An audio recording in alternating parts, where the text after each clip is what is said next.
सभी साथियों को नमस्कार, जय हिंद। संकल्प परिवार में आप सभी का हार्दिक स्वागत है। और आज हम जिला दर्शन के अंतर्गत चित्तौड़ की बात करने वाले हैं। चित्तौड़ के पार्ट 1 की बात करने वाले हैं, जिसमें हम जनरली चित्तौड़ के इतिहास की बात करेंगे, जनरल परिचय की बात करेंगे और उसी के साथ आज क्लास को प्रारंभ करते हैं। जितने भी साथी लाइव हैं, क्लास को लाइक करें, अपने मित्रों के साथ क्लास को शेयर करें। बिल्कुल सभी को नमस्कार, सभी को प्रणाम। रणथंबोर से प्रणाम, हाड़ौती से प्रणाम, नागौर से प्रणाम, बीकानेर से प्रणाम, बाड़मेर की धरा से प्रणाम, सभी को प्रणाम, सभी को राम राम। मंडावा से प्रणाम, बिल्कुल प्रणाम आपको। मीरा नगरी मेड़ता से प्रणाम, प्रणाम। चित्तौड़ दुर्ग से प्रणाम, राशमी से प्रणाम, बिल्कुल सभी को प्रणाम, सभी को नमस्कार। फलोदी से भी प्रणाम। हाँ जी, तो आज की क्लास को प्रारंभ करते हैं। सबसे पहले बात करते हैं चित्तौड़गढ़ जिला जो है, इस जिले का शुभंकर क्या है। तो शुभंकर है चौसिंगा। चौसिंगा क्या होता है? जनरली एक हिरण होता है ना। जैसे किसी हिरण के 1 सिंग होते हैं, किसी के 2 होते हैं, किसी के 3 4, इस प्रकार से जिस प्रकार से 12 सिंगा होता है वो भी एक हिरण होता है। तो चौसिंगा प्रकार का एक हिरण है, वो चित्तौड़ में पाया जाता है, इस वजह से इसे चौसिंगा कहते हैं। चित्तौड़ दुर्ग पर स्थित मृग वन में ये देखने को मिलता है। इसके अलावा चित्तौड़गढ़ के आकृति को लेकर कई बार एग्जाम में प्रश्न आ जाता है, चित्तौड़ की आकृति कैसी है? घोड़े की नाल के समान है। घोड़े की नाल के समान चित्तौड़ की आकृति है। परिवहन की बात करें, RJ09 यहाँ का परिवहन कोड है। प्राचीन नामों में एक तो सीवी जनपद का नाम मिलता है, मेवाड़, मेदपाट, प्रागवाट, या फिर हम इसे कह सकते हैं खिजराबाद। ये सभी क्षेत्र जो है ये प्राचीन चित्तौड़ के नाम मिलते हैं। जैसे चित्रकूट, चित्तौड़ का नाम भी कह दो, इसे चित्तौड़गढ़ दुर्ग का नाम भी कह दो, एक ही बात है। भौगोलिक उपनामों में यदि हम बात करें तो भौगोलिक उपनामों में चित्तौड़ का सबसे प्रसिद्ध जो नाम है वो है राजस्थान का गौरव। राजस्थान का गौरव जो है ये इसका सबसे प्रसिद्ध नाम है। इसके अलावा यदि हम बात करें कि शक्ति एवं भक्ति की नगरी, शक्ति एवं भक्ति की नगरी जो है ये एक प्रकार से एक प्रसिद्ध नाम है। इसके अलावा यदि हम बात करें वीरता, वीरता एवं प्रणय, प्रणय का प्रतीक भी चित्तौड़ को कहा जाता है, यह भी एक इंपॉर्टेंट बात है। इसके अलावा यदि हम बात करें क्षेत्रफल की, तो भाई इस जिले का क्षेत्रफल कितना है? जिले का क्षेत्रफल है 7,822 वर्ग किलोमीटर। वर्ग किलोमीटर। अब इसमें कौन कौन सा क्षेत्र शामिल है? तो इसके अंदर अरनोद प्लस प्रतापगढ़ प्लस छोटी सादड़ी, छोटी सादड़ी का क्षेत्रफल शामिल। तो अब यहां पर चूंकि चित्तौड़गढ़ का जो क्षेत्रफल है वो 7,822 वर्ग किलोमीटर है, लेकिन जब 2008 में प्रतापगढ़ जिला बना उसमें से 3 जो उपखंड थे, 3 तहसीलें थी, वो चित्तौड़गढ़ से ली गई। लेकिन उसके बाद में सरकार ने कोई क्षेत्रफल को लेकर के अलग से आंकड़ा जारी नहीं किया, इसलिए यही आंकड़ा तब तक चल रहा है कि चित्तौड़ का क्षेत्रफल ये, जिसके अंदर प्रतापगढ़ का जो ये 3 क्षेत्र है जो कि चित्तौड़ से लिए गए थे, अभी भी इसी में शामिल है। जनसंख्या की बात करें, 15.44 लाख जनसंख्या यहाँ पर निवास करती है। साक्षरता की बात करें, 61.7% चित्तौड़ की क्या है? साक्षरता है भाई। नेक्स्ट बात करते हैं लिंगानुपात जो है वो यहाँ का कितना है? लिंगानुपात की बात करते हैं, कमेंट करें आप साथी।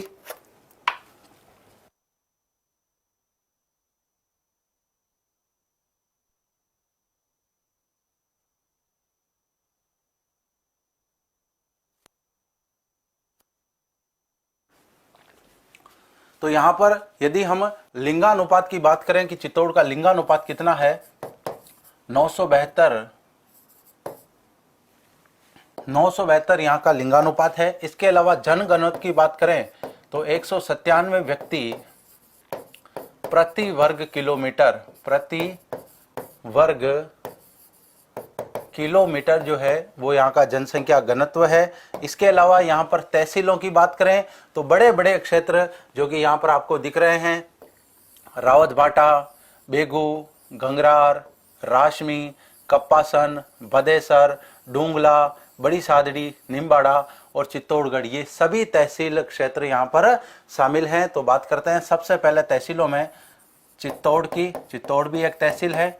इसके अलावा बात करें निम्बाड़ा की, निम्बाहेड़ा तो जनरली छोटी सादड़ी अब प्रतापगढ़ में शामिल हो गया, बाकी पहले इसमें शामिल था। इसके बाद बात करें बड़ी सादड़ी, इसके बाद बात करें डूंगला, फिर बदेसर, इसके बाद कप्पासन, राशमी, गंगरार, बेगू, रावतभाटा, ये प्रमुख से यहाँ पर तहसीलें हैं। चित्तौड़, निम्बाड़ा, बड़ी सादड़ी, डूंगला, बदेसर, कप्पासन, राशमी, गंगरार, बेगू और रावतभाटा। लोकसभा क्षेत्र की बात करें चित्तौड़ में चित्तौड़गढ़ ही लोकसभा क्षेत्र है। प्रतापगढ़ जिला भी इसमें शामिल है और यहाँ के सांसद जो है अभी वर्तमान में सीपी जोशी जी हैं। और भारत के सांसदों में श्रेष्ठ सांसदों की यदि श्रेणी की बात करें, वरीयता क्रम निर्धारित किया गया कि भारत के जितने भी सांसद हैं उसमें से श्रेष्ठ सांसदों में इंडिया की टॉप लिस्ट में लगभग 8वें नंबर पर सीपीजी जोशी शामिल है। डॉक्टर सीपीजी जोशी का संबंध नाथद्वारा से है जो कि राजस्थान के विधानसभा अध्यक्ष हैं। यह है सीपीजी जोशी जिनका नाम है चंद्र प्रकाश जोशी, जो कि चित्तौड़गढ़ प्रतापगढ़ क्षेत्र के लोकसभा सदस्य हैं, सांसद हैं। विधानसभा क्षेत्र की बात करें, प्रमुख रूप से यहाँ पर विधानसभा क्षेत्र जो है, पहला विधानसभा क्षेत्र है चित्तौड़गढ़, इसके बाद में है निम्बाड़ा, तो निम्बाड़ा के साथ में छोटी सादड़ी क्षेत्र भी शामिल है। इसके बाद में बड़ी सादड़ी, इसके अलावा बात करें हम कप्पासन और इसके बाद में है बेंगू। तो यहाँ पर हम बात करते हैं कि निम्बाड़ा के साथ छोटी सादड़ी का क्षेत्र शामिल है। बड़ी सादड़ी एक स्वतंत्र विधानसभा क्षेत्र है। डूंगला कोई विधानसभा क्षेत्र नहीं है। भदेसर भी विधानसभा क्षेत्र नहीं है। कप्पासन, राशमी एक साथ विधानसभा क्षेत्र है, तो ये दोनों इसमें शामिल होंगे। गंगरार के साथ में बेगू का एरिया और रावतभाटा का एरिया भी प्लस है और चित्तौड़ और निम्बाड़ा स्वतंत्र रूप से कह सकते हैं कि विधानसभा क्षेत्र है। तो यहाँ पर बात करें प्रमुख रूप से 5 विधानसभा क्षेत्र हैं, 5 विधायक यहाँ से चुने जाते हैं। जी बिल्कुल, भदेसर भैरू जी के वहां से प्रणाम, बिल्कुल सांवर जी प्रणाम आपको। जी बिल्कुल। यहाँ पर नेक्स्ट बात करते हैं, पड़ोसी जिलों की बात करते हैं। कौन कौन से जिलों की सीमा चित्तौड़गढ़ के साथ लगती है, इसमें हम बात करते हैं चित्तौड़गढ़ के मैप की। ये रहा चित्तौड़गढ़ का मैप। प्रमुख रूप से कौन कौन से जिले, भाई रावतभाटा क्षेत्र जो है उसके साथ कोटा की सीमा भी लगती है, बूंदी भी की भी लगती है और भीलवाड़ा की भी लगती है। इसके अलावा यहाँ पर बात करें राजसमंद की, उदयपुर की और प्रतापगढ़ की, तो यहाँ पर डूंगरपुर बांसवाड़ा की सीमा इससे नहीं लगती है। 2008 से पहले ऐसा प्रश्न आया था, इनमें से किस जिले की सीमा चित्तौड़गढ़ के साथ नहीं लगती है। उस समय चूंकि प्रतापगढ़ जिले का गठन नहीं हुआ था, इस वजह से प्रतापगढ़ चित्तौड़गढ़ का जो हिस्सा है वो बांसवाड़ा और डूंगरपुर को भी टच करता था। तो यहाँ पर हम बात करते हैं कि कौन कौन से जिले हैं जो इनके पड़ोसी जिले हैं। सबसे पहले बात करते हैं हम प्रतापगढ़ की, प्रतापगढ़, इसके बाद में उदयपुर, इसके बाद में राजसमंद, इसके बाद में भीलवाड़ा, इसके बाद में बूंदी और कोटा। तो ये सारे जिले जो हैं चित्तौड़गढ़ के साथ सीमा बनाते हैं। पड़ोसी देश की बात करें, जिले का कोई पड़ोसी देश नहीं है, पड़ोसी राज्य है। और पड़ोसी राज्य कौन सा है उसकी बात हम कर लेते हैं। पड़ोसी राज्य कौन सा है, चित्तौड़ के साथ में किस पड़ोसी राज्य की सीमा लगती है, तो वो है मध्य प्रदेश। लगभग हम बात करें चित्तौड़गढ़ जिला मुख्यालय से 40 किलोमीटर दूर के बाद में जनरली मध्य प्रदेश की सीमा प्रारंभ हो जाती है। या निम्बाड़ा क्षेत्र से बात करें तो निम्बाड़ा से मात्र 10 किलोमीटर के आगे सीमा प्रारंभ हो जाती है मध्य प्रदेश की, यहाँ पर बॉर्डर शुरू हो जाता है। नेक्स्ट बात करते हैं मैप की। मैप के साथ में हमने बात की है कौन कौन से जिले शामिल हैं। राजसमंद, उदयपुर, प्रतापगढ़, कोटा, बूंदी, भीलवाड़ा। तो ये जो जिले हैं ये सीमा बनाते हैं किसके साथ में? चित्तौड़गढ़ जिले के साथ में। इसके बाद में प्रमुख नदियों की बात करें, राजस्थान में सबसे ज्यादा जो नदियां हैं वो किस जिले में है? वो चित्तौड़गढ़ जिले के अंदर है। जबकि सबसे ज्यादा नदियों के संभाग की बात की जाए तो वही चित्तौड़गढ़ जिला जिस संभाग में शामिल है वो संभाग उदयपुर है, लेकिन कोटा संभाग में सर्वाधिक नदियां है। तो यहां पर हम बात कर रहे हैं सर्वाधिक नदियों वाला संभाग कोटा, जबकि सर्वाधिक नदियों वाला जिला जो है वो चित्तौड़गढ़ है। जी बिल्कुल क्लियर। तो यहां पर प्रमुख नदियों की बात करते हैं। प्रमुख नदियों में सबसे प्रमुख नदी का नाम आएगा चंबल नदी, सबसे बड़ी नदी है, प्रमुख नदी है चंबल। इसके बाद जिले की बनास भी एक प्रमुख नदी है, बनास के बाद में बेड़च, बेड़च के बाद में गंभीरी, गंभीरी के बाद में बामनी, इसके बाद में वागन, इसके बाद में ओराई, इसके बाद में कजमाली, इसके बाद में सेवान। तो ये प्रमुख जो नदियां हैं ये चित्तौड़गढ़ जिले में बहती है। तो बहुत ही इंपॉर्टेंट नदियां हैं राजस्थान के संदर्भ में। और इसके अलावा एक नदी की बात और करें तो मैनाल नदी जो है वो भी चित्तौड़गढ़ जिले में प्रवाहित होती है। झील जलाशय की यहां पर हम बात करते हैं। झीलों में सबसे पहले बात करते हैं भोपाल सागर झील, जहां पर प्रवासी पक्षी आते हैं इसलिए ये प्रसिद्ध है। इसके अलावा बात करें राणा प्रताप सागर, राणा प्रताप सागर ये एक बांध है।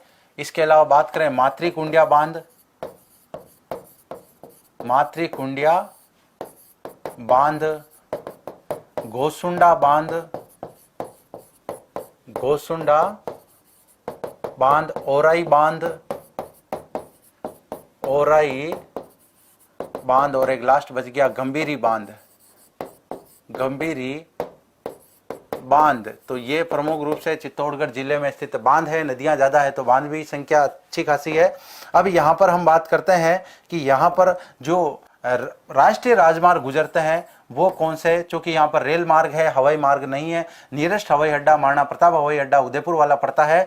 NH पहले 76 व 79 यहाँ से गुजरते थे। अभी नए क्रमांक के हिसाब से बात करें, नए क्रमांक के हिसाब से बात करें तो 76 की बजाय अभी इस जगह में यहां पर हम बात करें कि 48 जो राष्ट्रीय राजमार्ग है उदयपुर से चित्तौड़गढ़ तक आता है, लेकिन वो पूरा राष्ट्रीय राजमार्ग जो है वो 27 राष्ट्रीय राजमार्ग कहलाता है। इसके अलावा यहां पर हम बात करते हैं कि ये 48 वाला जो राष्ट्रीय राजमार्ग है वो बाद में किस तरफ चला जाता है? ये वापस नसीराबाद की तरफ चला जाता है। एक हमने राष्ट्रीय राजमार्ग देखा था 56 जो कि निम्बाड़ा से जा रहा था दाहोद की तरफ। मैप के माध्यम से इसको समझते हैं। भाई चित्तौड़गढ़ जिले की लोकेशन की बात करते हैं। ये चित्तौड़गढ़ का जिला, यहां पर ये चित्तौड़गढ़ का जिला है। इसमें भी यहां पर हम बात करते हैं, ये यहां पर चित्तौड़गढ़ का जिला है। अब यहां पर कौन कौन से राष्ट्रीय राजमार्ग, पुराने राष्ट्रीय राजमार्गों के हिसाब से ये 76 राष्ट्रीय राजमार्ग जो है ये किस तरफ से किस तरफ जा रहा है? तो ये इधर इलाहाबाद से आ रहा है, चित्तौड़गढ़ होते हुए उदयपुर से सिरोही के पिंडवाड़ा में जाके खत्म होता है। मतलब पिंडवाड़ा में इधर से राष्ट्रीय राजमार्ग जो 14 आता था उसमें ये मिल जाता था। इसके अलावा यहाँ पर जो राष्ट्रीय राजमार्ग 8 जो था किस तरफ से आता था? जयपुर से आता था। अब इसका भी नामकरण चेंज कर दिया है। तो यहाँ पर 79 जो राष्ट्रीय राजमार्ग है चित्तौड़ से भीलवाड़ा की यदि हम बात करें जैसे कि, तो ये राष्ट्रीय राजमार्ग जो है चित्तौड़ से भीलवाड़ा वाला ये 79 राष्ट्रीय राजमार्ग था। अभी इसका भी नाम चेंज करके क्या कर दिया गया है? इसका राष्ट्रीय राजमार्ग 48 नाम कर दिया गया है। जबकि ये राष्ट्रीय राजमार्ग जो 76 कहलाता था इसका नया नाम राष्ट्रीय राजमार्ग 27 कर दिया गया है।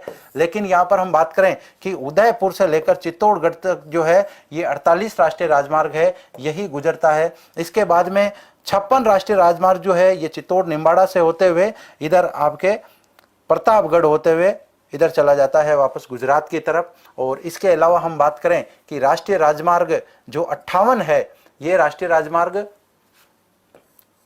राष्ट्रीय राजमार्ग 58 जो है ये सीधा यहाँ से आ रहा है, उदयपुर में गुजरता है। तो मेनली यहाँ पर हम बात करें दो राष्ट्रीय राजमार्ग जो पहले थे, अभी वर्तमान में उनके नाम क्या कर दिए गए हैं, तो यहाँ पर दोनों के नाम कर दिए गए हैं। एक राष्ट्रीय राजमार्ग जो कि 56 है और दूसरा राष्ट्रीय राजमार्ग 27 है और तीसरा राष्ट्रीय राजमार्ग 48 है। तो भाई 48 तो हो जाएगा उदयपुर से लेकर के चित्तौड़, इसके बाद में यहाँ से वापस इस तरफ जब जाएगा ये राष्ट्रीय राजमार्ग तब भी 48 कहलाएगा। लेकिन ये पूरा राष्ट्रीय राजमार्ग जो है ये राष्ट्रीय राजमार्ग 27 कहलाएगा, जबकि यहाँ से राष्ट्रीय राजमार्ग जो है ये 56 राष्ट्रीय राजमार्ग कहलाएगा। तो वापस यहाँ पर हम बात करते हैं कि राष्ट्रीय राजमार्ग 48 जो है वो 3 राष्ट्रीय राजमार्ग इसमें गुजरते हैं। पुराने क्रमांक के हिसाब से भी एग्जाम में पूछा जा सकता है, नए क्रमांक के हिसाब से भी एग्जाम में पूछा जा सकता है।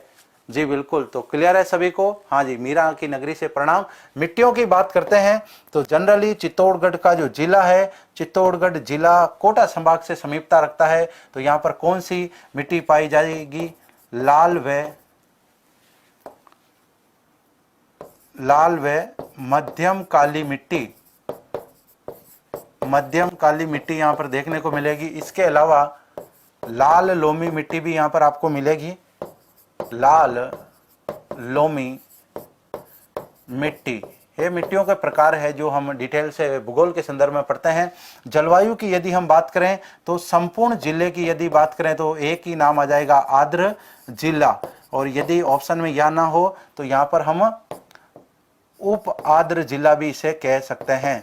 अति आर्द्र में शामिल नहीं होगा भाई, क्योंकि कुछ क्षेत्र ऐसा है चित्तौड़गढ़ का जहां पर वर्षा थोड़ी कम होती है, कुछ क्षेत्र ऐसा है जिसमें वर्षा ज्यादा होती है। राजस्थान में अति आर्द्र की श्रेणी में बात करें तो स्थान विशेष में माउंट आबू आता है, जबकि जिले विशेष में झालावाड़ जिला आता है। उसके बाद में बारां, कोटा और ये बांसवाड़ा, ये जिले भी इनके साथ सिमिलर रूप से शामिल हैं। लेकिन राजस्थान के अपन बात करते हैं कि दक्षिणी पूर्वी जो हिस्सा है अधिकांश जो है वो आर्द्र जिलों में शामिल है, या उपाद्र। तो यहाँ पर सबसे ज्यादा वरीयता आर्द्र जिले की हो जाएगी। वनस्पति की बात करें तो चित्तौड़गढ़ में बहुत सारे मतलब अभ्यारण्य क्षेत्र है, वन्य क्षेत्र है, तो यहाँ पर वन्य जीव भी बहुत सारे पाए जाते हैं। तो इसमें यहाँ पर हम बात करते हैं प्रमुख रूप से कौन कौन से यहाँ पर अभ्यारण्य है, तो वनस्पति और वन्य जीव की बात करते हैं। तो अभ्यारण्य में पहला अभ्यारण्य बस्सी अभ्यारण्य, बस्सी अभ्यारण्य। इसके अलावा यहाँ पर हम बात करते हैं भैंसरोडगढ़ अभ्यारण्य, भैंसरोडगढ़ अभ्यारण्य। सीता माता अभ्यारण्य का भी हिस्सा आता है, सीता माता अभ्यारण्य। इसके अलावा यहाँ पर हम बात करते हैं चंबल अभ्यारण्य, राष्ट्रीय चंबल अभ्यारण्य जो है उसका हिस्सा भी यहाँ पर आता है। कुछ राउत भाटा के अंदर मुकुंदरा हिल्स जो अभ्यारण्य है उसका भी क्षेत्र राउत भाटा के क्षेत्र की तरफ आता है, जो कि कोटा से सटा हुआ क्षेत्र है। तो यहाँ पर प्रमुख रूप से जो अभ्यारण्य है वो तो 2 अभ्यारण्य यहाँ पर प्रमुख रूप से हैं, जिसमें बस्सी अभ्यारण्य और भैंसरोडगढ़ अभ्यारण्य जो कि यही इसी जिले में फैले हुए हैं, प्रसिद्ध अभ्यारण्य है। मुकुंदरा हिल्स अभ्यारण्य का भी कुछ हिस्सा, सीता माता अभ्यारण्य का कुछ हिस्सा, जबकि चंबल नदी जहाँ से गुजरती है वहां पर चंबल राष्ट्रीय अभ्यारण्य भी वहां से गुजरता है, जो कि घड़ियालों के लिए प्रसिद्ध है। बिल्कुल भीलवाड़ा में बारिश अच्छी होती है। चित्तौड़ के आसपास जितने भी क्षेत्र हैं, मतलब जितने दक्षिणी राजस्थान का जो भी हिस्सा है वहां पर वर्षा अच्छी होती है, वर्षा की कोई कमी नहीं है, अभी बढ़िया बारिश हो रही है। जी बिल्कुल, तो सभी साथी एक बार क्लास को लाइक करें, मित्रों के साथ शेयर करें। बिल्कुल अपनी क्लास जारी है, चल रही है। आगे हम बात करते हैं चित्तौड़ से संबंधित, अभी हमने मैप के संदर्भ में पढ़ा कौन कौन से राष्ट्रीय राजमार्ग। तो यहाँ पर पुराणों के हिसाब से बात कर लेते हैं। एक तो 76, तो पुराणों के हिसाब से 76, और ये वाला कौन सा 79। तो 2 राष्ट्रीय राजमार्ग पुराणों के हिसाब से, नए राष्ट्रीय राजमार्गों के हिसाब से 27, जो कि ये इधर इस तरफ वाला गुजर रहा है। इसके अलावा यहाँ पर हम बात करते हैं 48, और जो प्रतापगढ़ की तरफ जा रहा है वो है 56 वाला राष्ट्रीय राजमार्ग। नेक्स्ट बात करते हैं चित्तौड़गढ़ के मैप के संदर्भ में।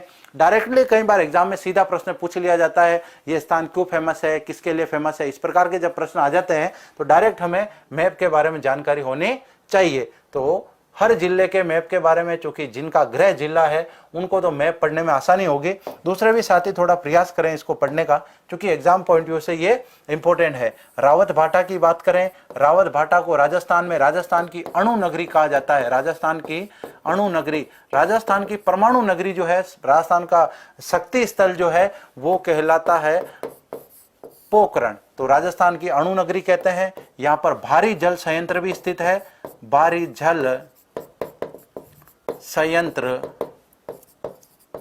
स्थापित है।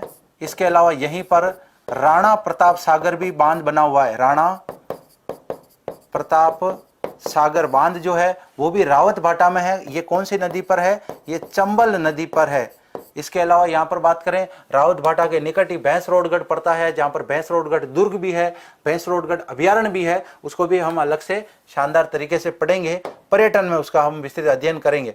इसके अलावा यदि बेगू की बात करें तो बेगू ऐतिहासिक किसान आंदोलन के लिए चर्चित स्थल रहा है। ऐतिहासिक किसान आंदोलन के लिए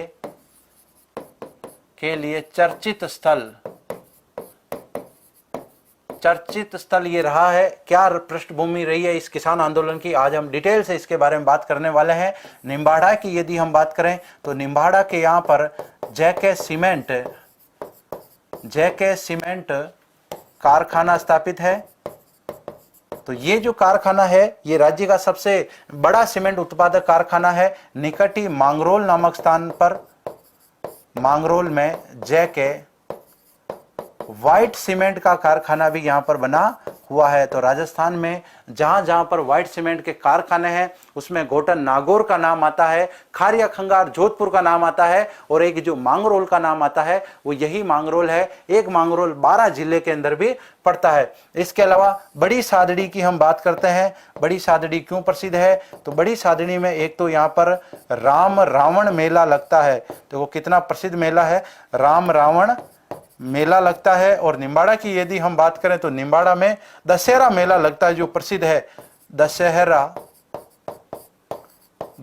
मेला प्रसिद्ध, राजस्थान का दूसरा बड़ा दशहरा मेला माना जाता है। पहला तो कोटा का माना जाता है, यहाँ पर भव्य दशहरा मेला भरता है। इसके अलावा यदि हम बात करें बड़ी सादड़ी की तो जाला मन्ना जिन्हें आप जाला बीदा भी कहते हैं, जाला मान भी कहते हैं, ये महाराणा प्रताप के परम सहयोगी हुआ करते थे। हल्दी घाटी का वो युद्ध दृश्य जिसमें महाराणा प्रताप बुरी तरीके से घायल हो जाते हैं, मुगल सेना उनको चारों तरफ से घेर लेती है, तभी वो घटना हो जाती है कि वहां पर बहलोल वहां पर एक ऐसी घटना घट जाती है कि महाराणा प्रताप जो है बुरी तरीके से घायल है, मुगल सेना उनको घेर चुकी है, और तभी वहां पर एक बहलोल लोधी नामक एक व्यक्ति आ जाता है और उसको महाराणा प्रताप एक ही तलवार के वार से 2 टुकड़े उसके कर देते हैं। ये घटनाक्रम देख करके बहुत सारी मुगल सेना वहां से भाग जाती है। तभी मौके का फायदा उठा करके जाला मन्ना या जाला बीदा वहां पर उपस्थित होते हैं। महाराणा प्रताप से विनम्र आग्रह करते हैं कि आपके संकट में है प्राण, आप यहाँ से सुरक्षित बाहर जाइए, मेवाड़ राज चिन्ह जो है वो मुझे दीजिए, क्योंकि उस समय कोई मोबाइल टीवी इतने थे नहीं। महाराणा प्रताप का चित्र किसी ने देख रखा था नहीं कि महाराणा प्रताप वास्तव में कैसे दिखते हैं, लेकिन वो जो राजकीय चिन्ह हुआ करता था उनके सिर पर, मुकुट पर, उससे पता चलता था कि कौन व्यक्ति किस कैटेगरी का है, सामान्य सैनिक कौन है, इसमें सेनापति कौन है, राजा कौन है। इस प्रकार की जब कैटेगरी उसमें पता चलती थी तो जाला मन्ना ये वही व्यक्ति है, बड़ी सादड़ी के थे जिन्होंने महाराणा प्रताप के प्राण बचाए। राज तिलक इन्होंने, राज चिन्ह इन्होंने धारण किया। बाद में जो मुगल सेना थी वो भूखे भेड़ियों की तरफ इन पर टूट पड़ी, ये वीर गति को प्राप्त हुए। ये हम हल्दी घाटी के युद्ध में इनको डिटेल से और पढ़ेंगे। नेक्स्ट बात करते हैं डूंगला के बारे में। 1857 की जब क्रांति हुई थी, 1857 की क्रांति के समय चर्चित स्थल, 1857 की जब क्रांति हुई तो अपने को पता है कि 40 अंग्रेज अधिकारी जो है वो नीमच छावनी से अपनी जान बचा करके भागते हैं। वो पहले डूंगला में आके शरण लेते हैं, इसके बाद में डूंगला से वो कहां चले जाते हैं, उदयपुर चले जाते हैं, और वहां पर उनको जग मंदिर और जगनिवास पैलेस में रखा जाता है, उनको वहां पर सुरक्षित रखा जाता है। उस समय यह स्थल जो है काफी चर्चा में आ जाता है। तो यहाँ पर डूंगला से संबंधित प्रश्न पूछा जा सकता है। भोपाल सागर की यहाँ पर बात करें तो यहाँ पर भोपाल सागर झील स्थित है। भोपाल सागर झील यहाँ पर स्थित है जो कि प्रवासी पक्षियों के लिए जानी जाती है। यहाँ पर मेवाड़, यहाँ पर मेवाड़ शुगर मिल्स लिमिटेड स्थापित है जो कि 1932 के अंदर स्थापित की गई, निजी क्षेत्र में थी। ये राजस्थान की प्रथम चीनी मिल थी, प्रथम चीनी मिल, है ना, चीन की नहीं थी ये। प्रथम चीनी मिल का मतलब शुगर मिल थी, ऐसा नहीं कि चीनी मिल मतलब चीनियों ने स्थापित की, नहीं, ये चीनी मिल का मतलब शुगर की मिल थी जो कि भोपाल सागर में स्थापित की गई थी। इसके अलावा यहाँ पर बात करते हैं कपासन से एग्जाम में क्या प्रश्न आ जाता है। सबसे पहली बात तो यहाँ पर एक डीएपी खाद का कारखाना स्थापित है, खाद कारखाना स्थापित है। दूसरा, नारियल की खोल की चूड़ियां, नारियल खोल की चूड़ियां यहाँ की प्रसिद्ध है। इसके अलावा यहाँ पर हजरत दीवान शाह की दरगाह यहाँ पर स्थित है जो कि मानते हैं कि ख्वाजा साहब की दरगाह के बाद एक बहुत बड़ी दरगाह है और जहाँ पर बहुत ही बड़ा, राजस्थान के दूसरे नंबर का बड़ा उर्स जो है वो यहाँ पर बढ़ता है। ये सभी जानकारी जो थी ये किससे संबंधित थी, ये संबंधित थी आपके कपासन से संबंधित। रासमी के निकट मातृकुंडिया नामक स्थान है, वहां पर बहुत सारे चर्चित मुद्दे हैं, उनकी बात हम करेंगे। कंगरार की यहाँ पर हम बात करते हैं, कंगरार से हमारे एग्जाम में क्या प्रश्न बन सकता है। यहाँ पर मेवाड़ विश्वविद्यालय स्थित है और यह स्थान तलवारों, छुर्रों के लिए प्रसिद्ध है। तो भाई यहाँ पर सिरोही की जो तलवारें प्रसिद्ध है ना, यहाँ पर बिक्री के लिए क्या है आती है। जो गंगरार मतलब चित्तौड़ भीलवाड़ा मार्ग जो है उसमें ये गंगरार पड़ता है। रोड के दोनों तरफ, सड़क के दोनों तरफ जो है बहुत तरह की जूतियों की दुकानें और यहाँ पर तलवारें, छुर्रे, चाकू, लाठियां, इस प्रकार की यहाँ पर वस्तुएं मिलती है। तो एग्जाम में ऐसा भी प्रश्न आ जाए, राजस्थान में तलवारें, छुर्रे कहाँ के प्रसिद्ध है, सिरोही मान लो ऑप्शन में नहीं हो तो अपने उस समय घंगरार जो है वो एक सही आंसर माना जाएगा। अब इसके बाद में बात करते हैं बस्सी की काष्ठ कला की। बस्सी की काष्ठ कला बहुत ही ज्यादा प्रसिद्ध है। काष्ठ का मतलब क्या होता है, काष्ठ का मतलब होता है लकड़ी। तो काष्ठ का मतलब होता है लकड़ी। और यदि हम काष्ठ कला की बात करें तो ये बस्सी की प्रसिद्ध है और इसके जनक कौन माने जाते हैं, तो जनक के इसके माने जाते हैं प्रभात जी सुथार। प्रभात जी सुथार जो हैं वो इसके प्रसिद्ध कलाकार और जनक माने जाते हैं। यहीं पर बेवाण बनाए जाते हैं। एग्जाम में प्रश्न आया हुआ है बेवाण क्या है, तो बेवाण क्या है, बेवाण क्या है, बेवाण देव विमान है। देव विमान भाई जल झूलनी और ऐसे कुछ मौके होते हैं जिसमें भगवान को जब स्नान कराने के लिए ले जाया जाता है तब उनको बेवाण में बिठाया जाता है, इसी वजह से बेवाण प्रसिद्ध है। देव विमान जो कि यहाँ पर बनाए जाते हैं लकड़ी से। तो काष्ठ कला जो कि बस्सी की प्रसिद्ध है, प्रभात जी सुतार इसके जनक माने जाते हैं और काष्ठ कला में स्पेशली हम बेवाण की बात करते हैं। नेक्स्ट बात करते हैं तुर्रा कलंगी की। बहुत ही प्रसिद्ध ये ख्याल माना जाता है, दंगल प्रवृत्ति का ये ख्याल माना जाता है। इसके अंदर कौन कौन से क्षेत्र प्रसिद्ध हैं, चित्तौड़ का घोसुंडा क्षेत्र, चित्तौड़ का घोसुंडा और निम्बाहड़ा क्षेत्र। निम्बाहड़ा क्षेत्र जो है वो इसके लिए प्रसिद्ध माना जाता है। ये एक दंगल प्रकार का ख्याल होता है। दंगल, दंगल प्रकृति का लोक नाट्य भी कह सकते हैं, ख्याल भी कह सकते हैं। अब यहाँ पर हम बात करते हैं, इसमें दो व्यक्ति हैं, एक तो तुर्रा जिसका पूरा नाम है तुकन गिर और कलंगी शाह अली। इसमें भाई दो ऐसे पात्र होते हैं जिसमें तुर्रा क्या होता है, हिंदू होते हैं और यहाँ पर मुस्लिम जो है वो कलंगी होता है, शाह अली होता है। और इनके बीच में एक संवाद होता है जो कि एक प्रकार से मतलब युद्धात्मक गतिविधियों से ललकारना होता है। तुर्रा जो है कलंगी को ललकारता है, मैदान में आजा युद्ध करेंगे, एक टूर्नामेंट का आयोजन करेंगे। इस प्रकार का जब ये संवाद होता है तो इस संवाद के माध्यम से जो है ये प्रसिद्ध माना जाता है। बताइए इसके प्रसिद्ध कलाकार कौन माने जाते हैं।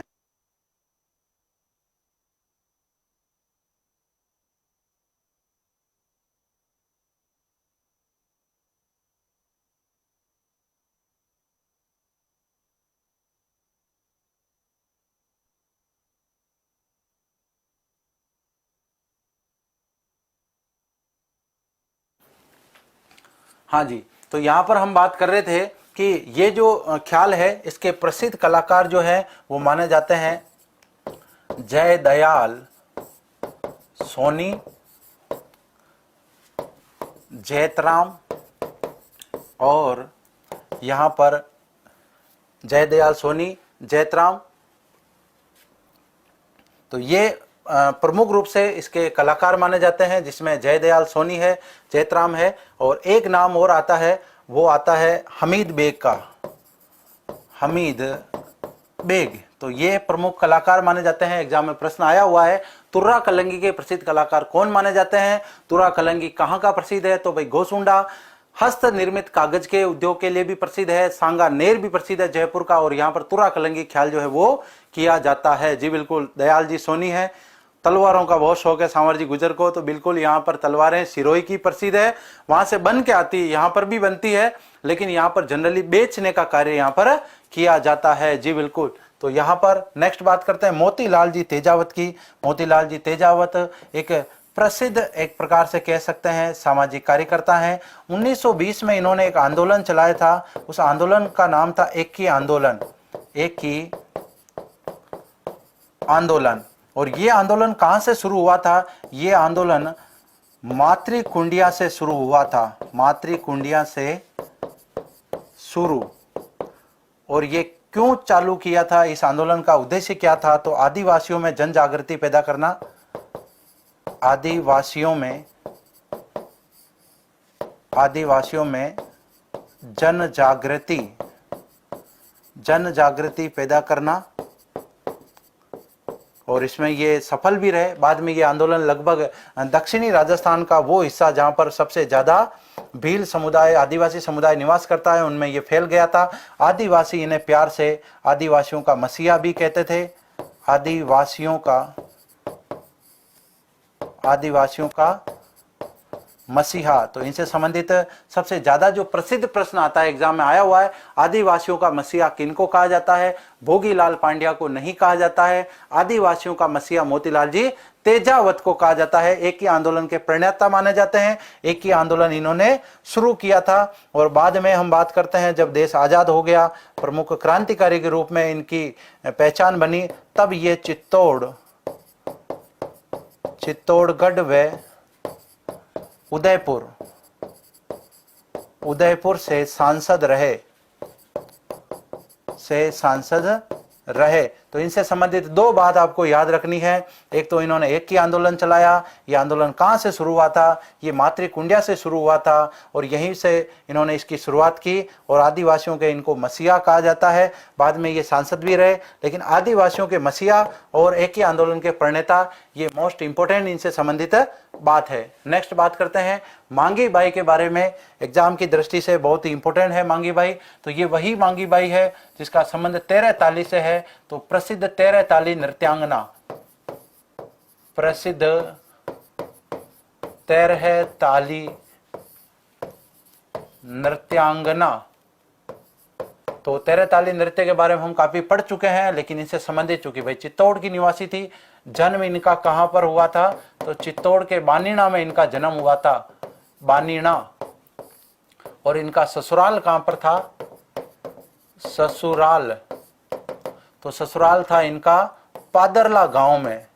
और ये पादरला गांव कहां पर पड़ता है, ये पाली जिले में पड़ता है, यहीं पर इनका ससुराल है। इनके गुरु इनके जेठ जी थे, और इन्होंने 13 ताली नृत्य को प्रसिद्धि दिलाई। ये वही नृत्य जिसमें 13 मजीरों का प्रयोग करते हैं, और बाबा रामदेव जी का जो मेला है उसका प्रमुख आकर्षण ये माना जाता है। हिंदुस्तान जिंक लिमिटेड की बात करें, HZL, हिंदुस्तान जिंक लिमिटेड, इसके 2 संयंत्र हैं। पहला संयंत्र देबारी के अंदर, और दूसरा भी है चंदेरिया के अंदर, चंदेरिया। तो ये देबारी कहाँ पड़ता है, देबारी है उदयपुर में, और चंदेरिया कहाँ पर है, चंदेरिया है चित्तौड़गढ़ के अंदर। और दोनों की स्थापना 1966 में की गई थी। भारत सरकार का ये उपक्रम है। वर्तमान में यदि हम बात करें, इसकी सर्वाधिक परिसंपत्तियां जो है वो वेदांता ग्रुप ऑपरेट करता है, वेदांता ग्रुप। तो पहले तो भारत सरकार के पास इसकी सबसे ज्यादा परिसंपत्तियां थी। अभी लगभग 68 पॉइंट कुछ ऊपर जो परिसंपत्तियां है वो वेदांता ग्रुप ने खरीद ली है। मतलब अब पहले तो ये अर्ध सरकारी था, अब पूरी तरीके से हम इसको सरकारी भी नहीं, पहले तो सरकारी कह सकते हैं, अब इसको अर्ध सरकारी कह सकते हैं, जो कि एक प्राइवेट ग्रुप है वेदांता ग्रुप, वो इसे ऑपरेट करता है। उसकी हिस्सेदारी सबसे ज्यादा है इसमें। बाकी भारत सरकार की भी हिस्सेदारी लगभग 30-32% मान सकते हैं। बाकी हिस्सेदारी किसकी है? वेदांता ग्रुप की मानी जाती है। अब इसके अलावा हम बात करते हैं, चित्तौड़ में सीमेंट के कारखाने सर्वाधिक है। चित्तौड़ सीमेंट का हब माना जाता है। तो यहां पर हम बात करते हैं, ये जो फोटो ले रखा है ये निम्बाड़ा सीमेंट का कारखाने का है। तो जेके सीमेंट निम्बाहेड़ा। और यहां पर हम इससे संबंधित ये बात लिख सकते हैं, सबसे बड़ा कारखाना, सबसे बड़ा उत्पादक कारखाना, सबसे बड़ा उत्पादक कारखाना है। अब यहां पर चित्तौड़गढ़ में स्थित कौन कौन से सीमेंट के कारखाने हैं? दूसरा है जेके व्हाइट सीमेंट या सफेद सीमेंट जो है वो जेके सीमेंट, ये कहां पर पड़ता है? ये निम्बाड़ा के स्थान मांगरोल पर पड़ता है। कभी निम्बाड़ा नाम आ जाए तो भी सही, मांगरोल नाम आ जाए तो भी सही। इसके अलावा बात करते हैं लफार्ज, ये रावलिया बावलिया नामक निम्बाड़ा के पास जगह है, वहीं पर बना हुआ है। इसके अलावा वंडर, ये माल्या खेड़ी फाचर अहिरान के निकट बना हुआ है। इसके अलावा यहाँ पर बात करते हैं बिरला सीमेंट, ये चंदेरिया में बना हुआ है और यहीं पर चेतक प्रकार की सीमेंट बनती है। तो चेतक सीमेंट कारखाना, 2 प्लांट है यहाँ पर, चेतक सीमेंट के कारखाने भी यही हैं। इसके अलावा यहाँ पर हम बात करते हैं आदित्य बिरला सीमेंट, और ये कहां पर पड़ता है? ये तो सावा के अंदर प्लांट है, जो कि सावा शंभूपुरा के निकट चित्तौड़ में पड़ता है। यहाँ पर इतने सीमेंट के कारखाने हैं। चित्तौड़ को सीमेंट का हब ऐसा ही नहीं कहते हैं, वास्तव में वहां पर बहुत सीमेंट के कारखाने हैं और वहां पर सीमेंट बहुत ज्यादा उत्पादित होती है। चित्तौड़ सीमेंट हब के नाम से जाना जाता है। और अब बात करते हैं बेगू किसान आंदोलन की। बेगू किसान आंदोलन एक प्रसिद्ध किसान आंदोलन रहा है। राजस्थान में प्रसिद्ध किसान आंदोलन में सबसे ज्यादा उपयोग मतलब प्रसिद्धि जो पाई है वो है बिजोलिया, और उसी का प्रभाव पड़ा था बेगू किसान आंदोलन पर, और ये आंदोलन एक प्रसिद्ध केंद्र रहा है। जी बिल्कुल, राजपुरा दरिबा जो है हिंदुस्तान जिंक लिमिटेड, जहां पर शीशे जस्ते का परिशोधन होता है, यहां पर भी होता है। तो यहां पर हमने बात की बेगू किसान आंदोलन की। बेगू किसान आंदोलन की सबसे पहले बात करते हैं, इसको प्रेरणा कहां से मिली? प्रेरणा, तो प्रेरणा मिली थी बिजोलिया किसान आंदोलन से। बिजोलिया किसान आंदोलन, तो भाई बिजोलिया किसान आंदोलन से इस आंदोलन को प्रेरणा मिली। अब यहाँ पर जब प्रारंभ में ये आंदोलन प्रारंभ होता है तब ये एक प्रकार से कह सकते हैं नेतृत्व विहीन आंदोलन होता है। प्रारंभ कहाँ से होता है ये आंदोलन? तो प्रारंभ होता है मेनाल के भैरोकुंड नामक स्थान से। तो मैनाल में एक जगह पड़ती है भाई, ये वो मैनाल झरना नहीं है, ध्यान रखें, मैनाल नामक एक जगह है।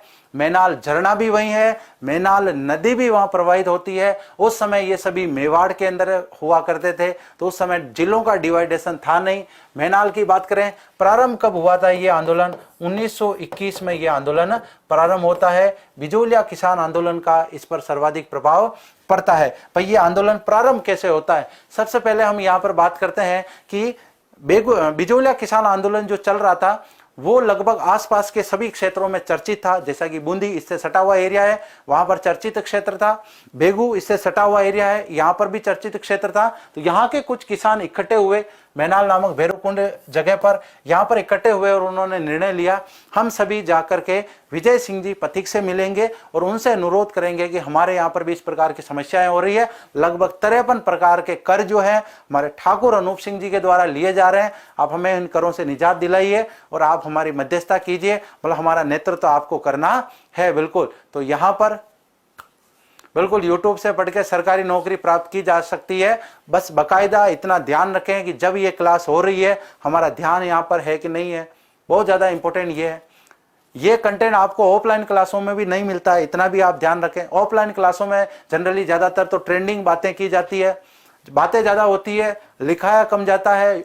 ऑनलाइन क्लास में कंटेंट ज़्यादा होता है और वहाँ पर अन्यथा जो बातें होती है वो कम होती है। लेकिन ऐसे चैनल अगर आप पढ़ते हो जो कि यहाँ पर आपको कंटेंट कम दे रहे हैं, बाकी की बातों में ज़्यादा फोकस कर रहे हैं, उनका कोई टारगेट नहीं, उनका टारगेट है लाइव ज़्यादा होने चाहिए, बच्चों का मनोरंजन ज़्यादा होना चाहिए, और क्वालिटी कंटेंट जब नहीं होता ना तो वहाँ पर बच्चों को दिक्कत हो जाती है। और आप जैसे कुछ साथी जो कि वहाँ पर अपना मार्ग भटक जाते हैं, नीलिया महादेव की भी बात करेंगे, केलझर महादेव की भी बात करेंगे, बहुत सारे महादेव जी के मंदिरों की बात करेंगे, वो सभी पर्यटन स्थलों में आएंगे। तो मैं आपको पुनः ये बात कहता हूँ कि संकल्प परिवार के द्वारा जो ये मुहिम चल रही है, साल भर से यूट्यूब चैनल बढ़िया शानदार चल रहा है। पहले भी वीडियो डाले गए थे सर के द्वारा, काफ़ी ट्रेंडिंग रहे, अब के भी वीडियो जो है काफ़ी ट्रेंडिंग रहते हैं। बच्चों को कंटेंट बहुत ज़्यादा पसंद आता है, कहने की कोई ज़रूरत नहीं है। ऐप पर बहुत सारी बुकें, मेरी बुक, सर की बुक, अन्य हमारे जितने भी साथी हैं सबकी बुकें ऐप पर पड़ी हुई है, आप कंटेंट आराम से देख सकते हो। ये गलतफहमी है, यूट्यूब देख करके क्लासें लेकर के आप पढ़ाई कर सकते हो, लेकिन क्या होता है कि 24 घंटे में हम 2 क्लासें यूट्यूब पर लेते हैं, बाकी हम पढ़ाई करते नहीं है। तो यूट्यूब से एक कंटिन्यूटी आपकी मेंटेन नहीं होती है, वो मेंटेन आपको सेल्फ करनी पड़ती है। बहुत सारे साथी सेल्फ स्टडी करके जब नौकरी लगते हैं तो वो सेल्फ स्टडी करके नौकरी नहीं लगते हैं, वो यूट्यूब से सहारा लेते हैं, नेट के माध्यम से भी वो तैयारी करते हैं, लेकिन ज़्यादा से ज़्यादा वो सेल्फ स्टडी को प्रेफर करते हैं। तो वही चीज़ है, कोचिंग करना भी इसलिए ज़रूरी है कि जो पहली बार तैयारी कर रहा है, मान लो उसको बिल्कुल नॉलेज नहीं है क्या है, तो कोचिंग पर जब वो पढ़ने के लिए आता है, 4-5 महीने जब कोर्स चलता है, हर महीने में, जैसे यहाँ पर संकल्प की बात करें तो यहाँ पर हर महीने में संडे में, हर संडे को टेस्ट होता है, तो 4 संडे एक महीने में आते हैं, 4 टेस्ट हो जाते हैं, उसके साथ एक मेगा टेस्ट होता है। भाई देखो तैयारी कैसे होती है, सबसे पहले आपने थ्योरी पढ़ी, बढ़िया समझ लिया, आपको कंटेंट याद हो गया, आपको फैक्ट आंकड़े याद हो गए, अब उनको इम्प्लीमेंट करना है। तो इम्प्लीमेंट का सबसे बढ़िया तरीका क्या रहता है, अगर आपने टेस्ट नहीं दिया है, आप चाहे कितना ही तैयारी कर लो, आपका कितना ही ज्ञान बढ़ जाए, लेकिन आप एग्जाम क्लियर नहीं कर सकते। उसका कारण यही है कि आपको पता ही नहीं है एग्जाम में क्या होना है। भाई आपने युद्ध का प्रशिक्षण युद्ध से पहले तो बहुत लिया, लेकिन युद्ध की धरातलीय स्थितियों से आप अवगत नहीं है। जिस प्रकार से मुगल सेना की बात करें, बहुत युद्ध लड़ लिए थे उन्होंने, लेकिन उन्होंने कभी पहाड़ी युद्ध नहीं लड़ा था, और हल्दी घाटी के युद्ध में वही हुई कि उनकी लगभग हार हुई थी। उस युद्ध के निर्णयों पर बहुत सारे मतभेद हैं, वो चल रहे हैं। तो मेरा कहने का मकसद यही है कि जितने भी साथी इस क्लास को देख रहे हैं, बढ़िया अगर उनका मानस है कि भाई नहीं, हमें लाइव जब हम क्लास देख रहे हैं, सर से फालतू कमेंट करके कोई प्रश्न नहीं पूछना है, क्योंकि मैं आपको पढ़ने का सबसे बढ़िया तरीका बताता हूँ। जब मैं तैयारी करता था उसका एक बढ़िया तरीका होता था। अभी मान लो जैसे मैं चित्तौड़गढ़ पढ़ा रहा हूँ, और बच्चे मान लो अभी महाराणा उदय सिंह जी के बारे में कमेंट कर रहे हैं, मान लो पिछोला झील के बारे में कमेंट कर रहे हैं, तो मुझे तो कमेंट यहाँ पर दिखाई दे रहे हैं, क्योंकि मुझे पता है कि ये अनावश्यक कमेंट है। यहाँ पर अगर उस कमेंट को हम हाईलाइट करें तो बाकी जो बच्चे हैं, जो दूसरे देख रहे हैं, बेचारे नोट्स बना रहे हैं, उनको ऐसा लगेगा कि यार ये चीज़ें तो हमने पढ़ ली है, सर बार बार इन चीज़ों को क्यों बता रहे। तो भाई हमारा शिक्षक का ये दायित्व होता है, धर्म होता है, हम इन चीज़ों का विशेष ध्यान रखते हैं। ऑनलाइन में विशेष ध्यान रखना पड़ता है, ऑफलाइन की परिस्थितियाँ अलग होती है, ऑनलाइन की परिस्थितियाँ अलग होती है। तो यदि आप बढ़िया मन लगा करके क्लास को देखते हैं, नोट भी साथ साथ में कर रहे हैं, नोट्स बना रहे हैं, कोई पॉइंट मान लो आपका छूट गया है तो पीडीएफ आपको टेलीग्राम पर मिल रही है, बढ़िया आप आराम से वहां से भी आप नोट कर सकते हो। बढ़िया आपने जैसे नोट कर लिए, उसके बाद में आपने ऑब्जेक्टिव क्वेश्चन पे उसको अप्लाई करके देखा। कल जब हमारी प्रश्नोत्तरी हुई थी तो उसमें आपने स्वयं देखा होगा, ऐसे इजी और सरल प्रश्न थे, वो भी साथियों से गलत हो रहे थे। उसका कारण यही था कि उन्होंने पढ़ा तो था, बट उसको इंप्लीमेंट नहीं किया कि भाई इसको इंप्लीमेंट कैसे करना है। एग्जाम में प्रश्न किस प्रकार से आते हैं, एग्जाम में प्रश्न ऐसे आते हैं, हमें चारों ऑप्शन सही लगते हैं, क्योंकि वो उसी जिले से रिलेटेड होते हैं, हमारे पढ़े हुए होते हैं, तो वहां पर हम कंफ्यूज हो जाते हैं। तो यदि हम बार बार प्रैक्टिस करते हैं जब ऑब्जेक्टिव क्वेश्चन का, तो उससे हमारी तैयारी अच्छी होती है। बिल्कुल सभी को 24 घंटे मिलते हैं दिन में, आपको भी और हमारे को भी। उसका आप सदुपयोग कैसे करते हैं, आप मेंटेन कैसे करते हैं, कंटिन्यूट कैसे मिलती है, वो सभी थोड़ा कोचिंग से इजी हो जाती है। क्योंकि जितने भी शिक्षक यहाँ पर पढ़ाते हैं, ऑफलाइन हो चाहे ऑनलाइन, उनका जो अपना अनुभव होता है वो साथियों के साथ ऑफलाइन में ज़्यादा शेयर किया जाता है। ऑनलाइन में चूंकि कुछ बाध्यताएं होती है कि भाई वो सारी बातें इस प्रकार से आपको खुल के नहीं बताई जा सकती। ऑनलाइन का सबसे ज़्यादा मोटो रहना चाहिए कंटेंट, जो कि बहुत लगभग मेरा अपना अनुभव है कि यूट्यूब पर लगभग 4 से 5% ऐसे लोग हैं जो ही कंटेंट को प्रेफर कर रहे हैं। बाकी ज़्यादा से ज़्यादा लाइव लाने के चक्कर में, ज़्यादा दिखावा करने के चक्कर में, थंबनेल ही ऐसा लगाओ कि बच्चा कंफ्यूज हो जाए। अपना थंबनेल बिल्कुल सीधा साफ है। क्या चीज है भाई, चित्तौड़गढ़ जिला दर्शन पढ़ेंगे, उसमें क्या पढ़ेंगे, परिचय पढ़ेंगे, कुछ महत्वपूर्ण तथ्य पढ़ेंगे। परिचय में हमने जनरल जानकारी की बात की, महत्वपूर्ण तथ्यों में वो तथ्य आ जाते हैं जो इतिहास में नहीं है, पर्यटन स्थलों में नहीं है। इस प्रकार की बहुत सारी बातें होती है। बिल्कुल अपन और बीच बीच में बात करते रहेंगे, है ना। मैथ की क्लास भी लगेगी, आपके सब क्लासें लगेगी। बहुत सारा मैटर जो पढ़ा दिया है आप उसको पढ़ें, पहले उसके नोट्स बना लें। आप ये पढ़ना है वो पढ़ना है, उस चक्कर में आप ना पढ़े। सर की क्लासें पहले बहुत सारी है, अभी आप उनको अटेंड करें, उसके बाद में सर की क्लास वैकेंसी के अकॉर्डिंग कंटिन्यू चलती रहेगी। हम तो इतना पढ़ा चुके हैं, इतना पढ़ा रहे हैं, आगे भी पढ़ाएंगे, लेकिन आप कितना ग्रहण कर रहे हो ये आप पर निर्भर करता है, और यही आपके तैयारी का सिलेक्शन पॉइंट है। तो यहां पर हमने बात की 1921 में यहां पर किसान जो है कहां पर जाते हैं, बिजौलिया जाकर के किन से मिल जाते हैं, विजय सिंह जी पथिक से, और उनसे निवेदन करते हैं कि आप आइए बेगू में और हमारे किसान आंदोलन का क्या कीजिए, नेतृत्व कीजिए। उस समय विजय सिंह जी पथिक ये कहते हैं कि बिजौलिया किसान आंदोलन बहुत विकराल रूप ले चुका है, मैं इसमें बहुत ज्यादा व्यस्त हूं, मैं एक व्यक्ति को भेजता हूं, वो आपके यहाँ का क्या करेंगे, नेतृत्व करेंगे। तो नेतृत्व किन्होंने किया, राम नारायण चौधरी, राम नारायण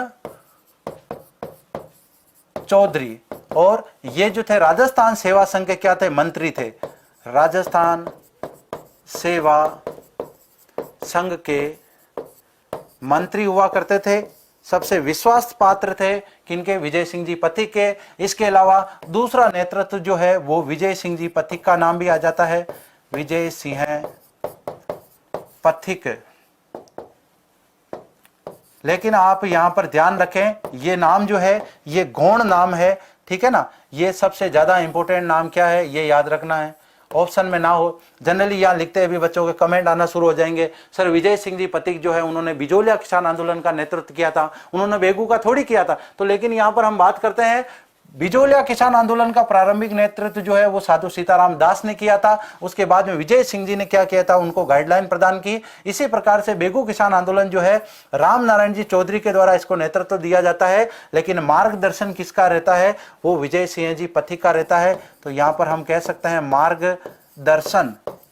मार्गदर्शन जो है वो कौन करते हैं, विजय सिंह जी पथिक के मार्गदर्शन में राम नारायण जी चौधरी जो कि इनके साथी हैं वो इस आंदोलन को क्या करते हैं, ऑपरेट करते हैं। अब जैसे ही विजय सिंह जी पथिक राम नारायण जी चौधरी को भेज देते हैं, राम नारायण जी चौधरी जो है वो मेवाड़ के तत्कालीन जो दीवान हुआ करते थे दामोदर दास जी या दामोदर लाल जी, उनसे मिलते हैं और उनको अपनी मांगे बताते हैं। वो कहते हैं कि हाँ बिल्कुल हम इसके ऊपर कुछ एक्शन लेंगे। बाद में हम बात करते हैं 1922 की एक घटना, 1922 के अंदर अजमेर की बात करते हैं। अजमेर में विजय सिंह जी पथिक जी प्लस ठाकुर अनूप सिंह हैं।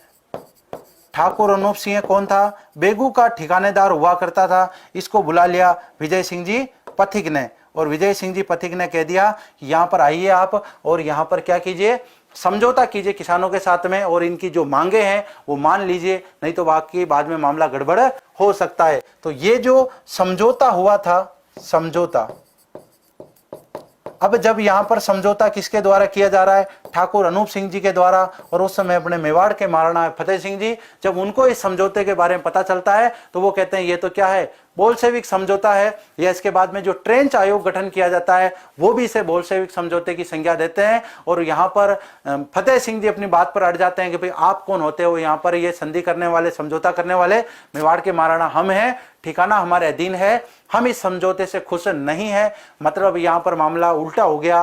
बिजौलिया किसान आंदोलन की बात करें तो वहां पर तो ठिकानेदार ने समझौते से इनकार कर लिया, जबकि मेवाड़ महाराणा ने उस समझौते को स्वीकार कर लिया।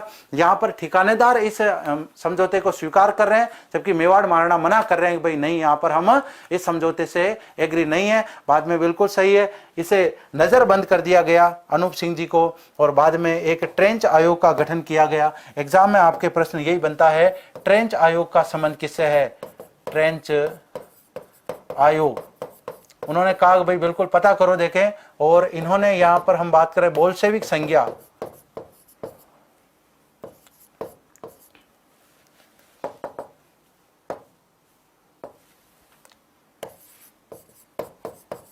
बोल्शेविक संज्ञा तो जिस प्रकार से रूस में लेनिन के नेतृत्व में एक क्रांति हुई थी 1913 में, उस क्रांति के संदर्भ में यदि बात करें तो उस क्रांति में वहां के शासक को झुकना पड़ा क्रांतिकारियों के सामने। तो यहाँ पर वो की वही बात हो गई कि शासक ने कहा कि भाई जो ये मेवाड़ के क्या है, ये बेगू के ठिकानेदार है ठाकुर अनूप सिंह हैं, ये किसानों के सामने झुक चुके हैं, और यहाँ पर ये जो संज्ञा एक प्रकार से बोलशेवी की संज्ञा दे दी जाती है। लेकिन इस आंदोलन की यहाँ पर हम बात करते हैं, एक प्रमुख घटना जो कि सबके लिए क्या है, एक किरकिरी घटना है, 13 जुलाई 1923। और ये कौन सी जगह हुई थी, गोविंदपुरा की घटना। तो हुआ क्या था यहाँ पर, तो जब ठाकुर अनूप सिंह जी जो हैं वो यहाँ पर समझौता कर लेते हैं, लेकिन मेवाड़ के मारना यहाँ पर इसको मना कर देते हैं, समझौते को रद्द कर देते हैं, क्योंकि ठिकानेदार भी परेशान थे किसानों से, क्योंकि किसान जो है वो एक प्रकार से उग्र प्रदर्शन कर रहे थे। मेवाड़ के मारना को भी मौका मिलना चाहिए था। इधर टेंच आयोग जो है वो भी नाराज चल रहे हैं। तो सभी ने षड्यंत्र किया, अपनी अपनी सेना इकट्ठे की।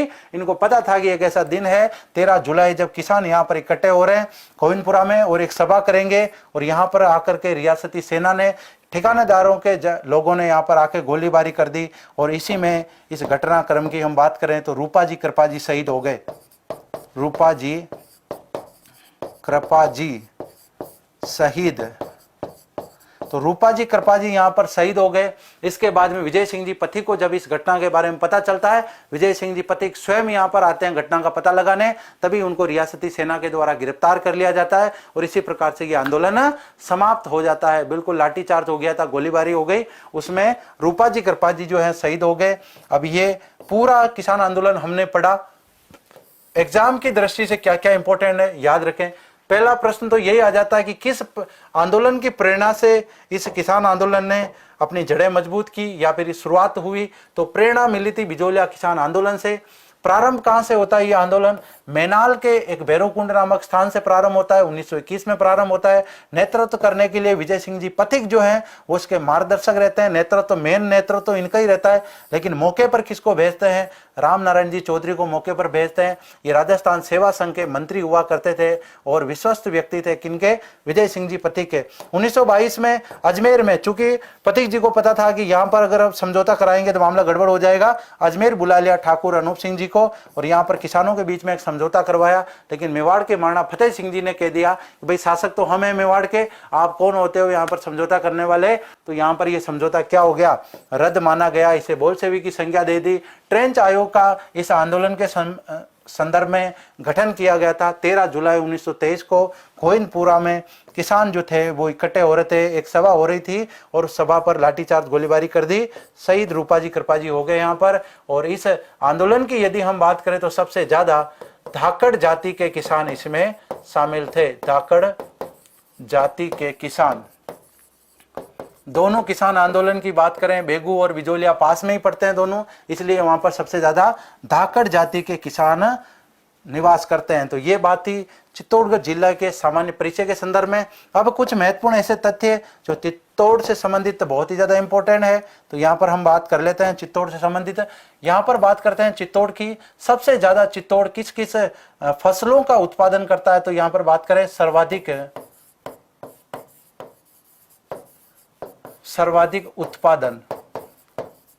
उत्पादन चित्तौड़ में किसका होता है, एक तो होता है आम का, दूसरा मक्का, इसके बाद अफीम, और इसके बाद अजवाइन। ये कुछ फसलें हैं जिसका सर्वाधिक उत्पादन कहाँ होता है, चित्तौड़ में होता है। इसके अलावा यहाँ पर बात करें सर्वाधिक नदियों वाला जिला, सर्वाधिक नदियों वाला जिला कौन सा, चित्तौड़गढ़। गढ़ में गढ़ चित्तौड़, बाकी सब गढ़ैया।